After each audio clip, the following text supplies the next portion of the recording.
Malam itu, hujan deras menggelontor bumi, membasahi setiap sudut desa yang sunyi dan terlupakan.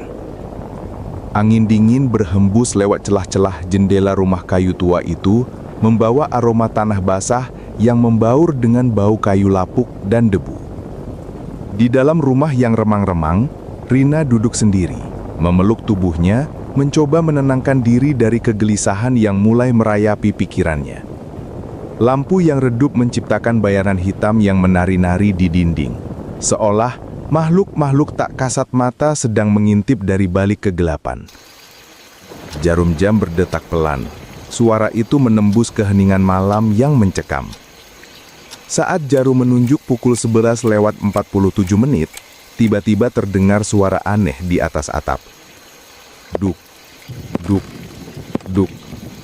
Langkah itu datang pelan, tapi teratur. Seperti seseorang berjalan dengan penuh kehati-hatian, berusaha untuk tidak terdengar, namun justru semakin membuat bulu kuduk berdiri. Rina menatap ke atas, jantungnya berdetak cepat, napasnya memburu. Rumah tua itu tidak seharusnya ada orang di atas sana, apalagi di tengah badai hujan yang mengamuk seperti sekarang. Namun suara itu tak kunjung berhenti. Setiap langkah terasa berat dan mendekat. Ia mulai merasakan hawa dingin menyusup ke dalam tulang, seolah kehadiran sesuatu yang bukan manusia mulai merayap di sekelilingnya. Mencoba menenangkan diri, Rina berbisik. Mungkin hanya angin atau ranting pohon yang jatuh. Tapi suara langkah itu tidak seperti ranting yang patah. Tidak seperti hewan biasa. Itu lebih berat, lebih nyata. Lampu di rumah itu mulai berkedip, cahaya redup berkelip-kelip seolah ingin memperingatkan sesuatu. Tiba-tiba, gelap total menyelimuti ruangan. Gelap yang pekat dan memeluk. Hanya suara hujan yang mengguyur atap dan langkah itu. Langkah yang kini terdengar tepat di atas kepala Rina. Hening. Lalu, sebuah napas berat yang dalam dan kasar mulai terdengar. Napas itu bukan napas manusia biasa. Terdengar seperti makhluk yang lama terkurung di tempat gelap dan dingin. Tangan Rina gemetar saat ia meraih senter di meja. Cahaya kecil itu menyapu langit-langit mencari sumber suara. Di sebuah sudut, papan kayu yang sudah lapuk terlihat bolong. Dari lubang itu, dua mata merah menyala menatap tajam ke arahnya. Mata yang tidak pernah berkedip. Tatapan yang membekukan darah. Seakan menembus langsung ke dalam jiwa dan pikiran Rina. Ia mundur, terhuyung. Namun sesuatu jatuh dari atap. Suara benda yang menyentuh lantai dengan pelan tapi jelas. Bukan ranting. Bukan kain yang robek. Melainkan sebuah telapak tangan pucat, berurat, dengan kuku panjang yang tajam dan kotor. Dari lubang itu, sesuatu mulai merangkak turun perlahan. Tubuhnya tak terlihat jelas, hanya bayangan hitam yang bergerak dengan gerakan tak wajar, membuat udara sekitar seolah membeku. Rina merasa napasnya tercekak, jantungnya berdegup kencang tak karuan. Ia tahu, ia tidak sendiri. Dan malam itu, di bawah hujan deras dan gelap yang membeku, langkah di atas atap itu menjadi awal dari mimpi buruk yang tak pernah berakhir.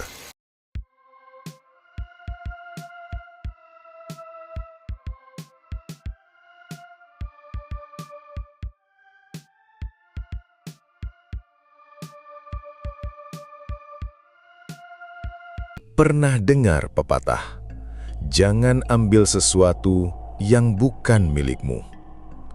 Apalagi kalau kamu menemukannya di tengah jalan larut malam. Karena kadang yang kamu ambil bukan uang, tapi kutukan. Malam itu, Denny pulang kerja lembur. Jam hampir menunjukkan pukul 12. Jalan kampung sepi dan gelap. Lampu jalan redup, sebagian mati, hanya cahaya bulan menembus celah pepohonan. Saat melewati tikungan dekat pohon beringin besar, matanya menanggap sesuatu di tengah jalan. Uang 100.000 tergeletak begitu saja, seolah menunggu untuk diambil. Denny ragu, tapi godaan jauh lebih kuat. Lumayan buat makan besok, gumamnya. Begitu jarinya menyentuh uang itu, udara di sekitarnya berubah, dingin, menusuk tulang. Nafasnya keluar asap. Lampu jalan yang tadinya mati menyala sendiri, lalu berkedip seperti mau padam. Denny berdiri kaku. Langkah itu semakin dekat, tapi tak ada siapa-siapa. Dari arah belakang, hembusan nafas hangat bercampur bau anyir. Perlahan ia menoleh, kosong. Tapi uang di tangannya sudah berubah. Bukan lagi uang, tapi potongan kain kafan, kotor, basah, dan berlumur tanah. Kembalikan milikku. Denny melempar kain itu, berlari ke motornya, menyalakan mesin dan tancap gas. Tapi sepanjang perjalanan, ia merasa ada yang duduk di jok belakangnya. Sampai di rumah, ia melihat bekas tangan basah menempel di jok motornya. Itu milikku.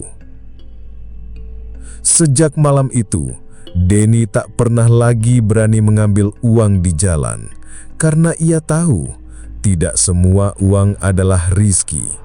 Kadang itu adalah umpan untuk membawamu pulang bersamanya.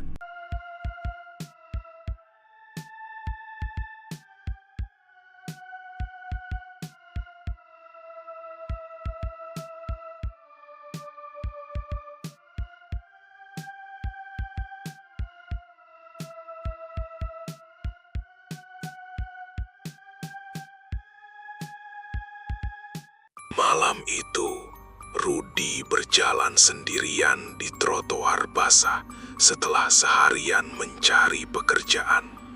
Udara dingin menusuk kulit dan hujan rintik-rintik jatuh di bawah lampu jalan yang berkedip pelan.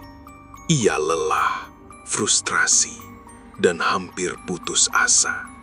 Di sebuah halte tua yang sepi, ia melihat sebuah brosur lusuh menempel di tiang. Tulisan di atasnya samar karena terkena hujan. Lowongan kerja, gaji besar, mulai malam ini. Alamat, Jalan Kenanga, nomor 13. Tanpa banyak pikir, Rudi memutuskan pergi.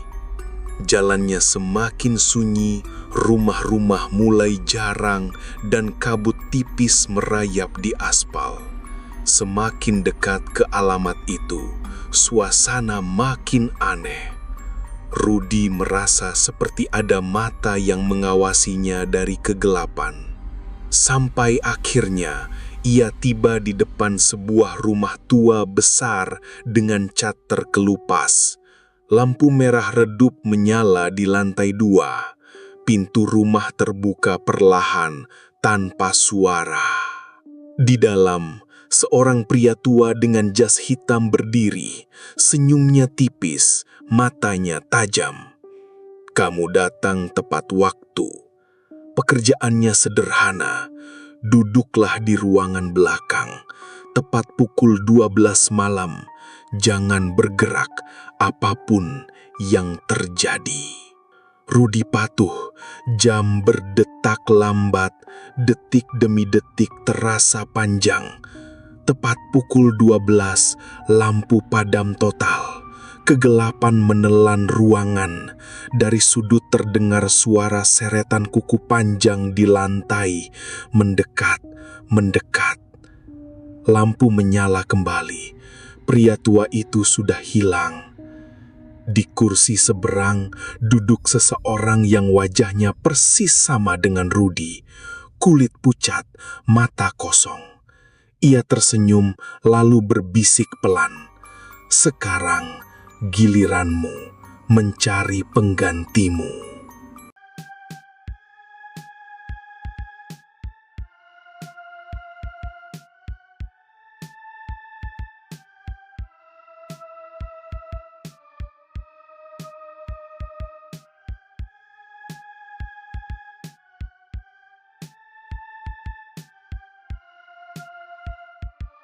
Aku sudah lama menabung demi membeli motor impian. 2 tahun menahan keinginan lain, menabung dari gaji dan kerja tambahan.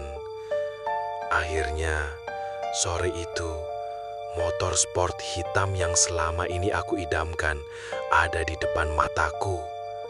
Kilap bodinya memantulkan cahaya sore.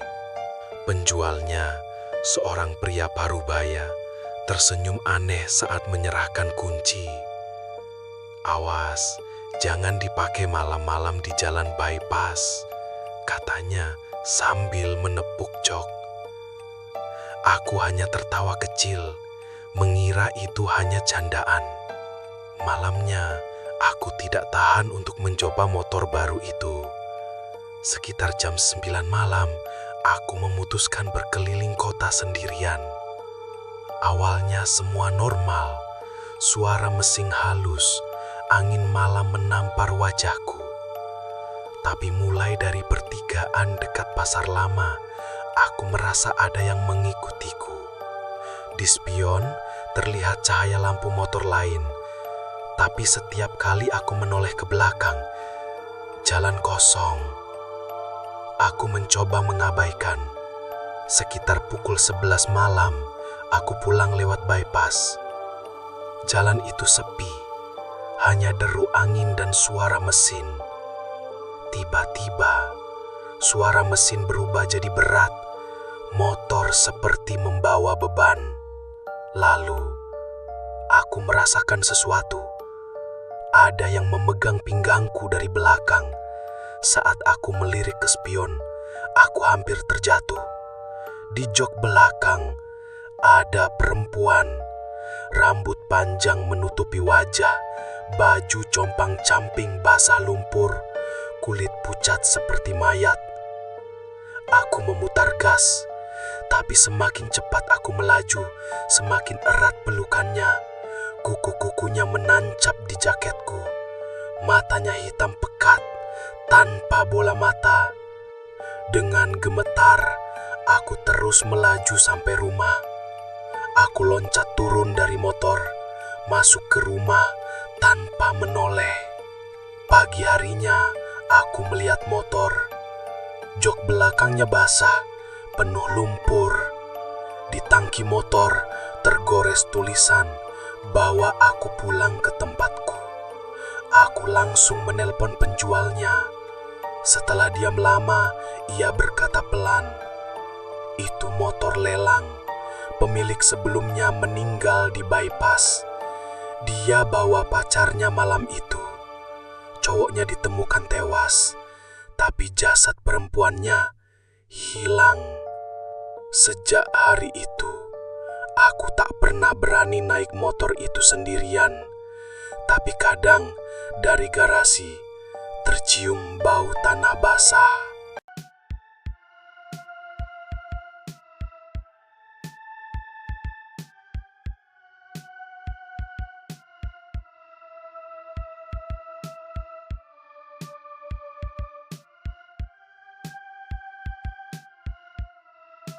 Pernahkah kalian lapar di tengah malam, lalu mampir ke rumah makan yang kelihatannya sepi?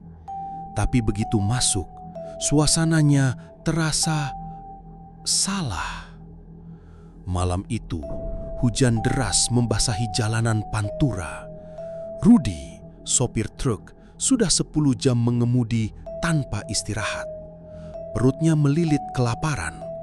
Di kejauhan, ia melihat papan neon bertuliskan RM Keluarga buka 24 jam. Begitu masuk, ia disambut seorang wanita tua berambut putih. "Silakan mas, sudah lama nggak ada tamu malam-malam begini."